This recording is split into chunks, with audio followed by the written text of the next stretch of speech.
Et on reste dans le domaine de la santé avec cette avancée majeure dans la recherche contre le cancer.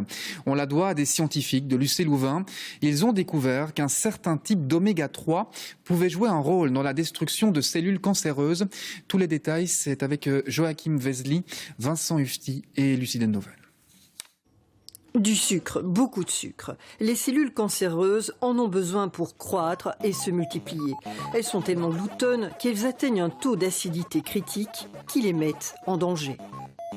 À ce moment-là précis, les cellules tumorales arrêtent de consommer du glucose pour consommer des lipides, pour consommer des graisses. On a d'abord démontré que ces cellules des régions acides des tumeurs étaient très agressives, que c'était ces cellules-là qui allaient métastatiser, donc justifier la progression de la maladie. Et dans un deuxième temps, on s'est intéressé à pouvoir justement essayer de détruire ces cellules.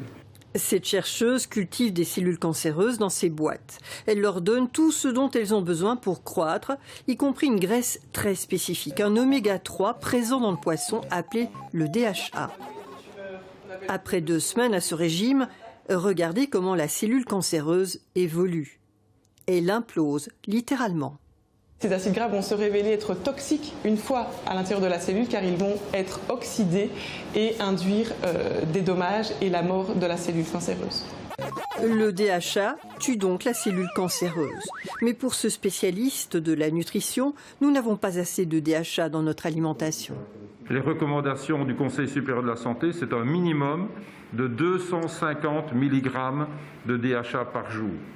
La dernière enquête alimentaire en Belgique montre grosso modo que nous consommons moins de 100 mg de DHA par jour. Donc nous manquons de DHA. Ce DHA est présent dans les poissons gras, les œufs, les algues. Pour ce chercheur, aucun doute, une partie de notre santé se trouve dans notre assiette.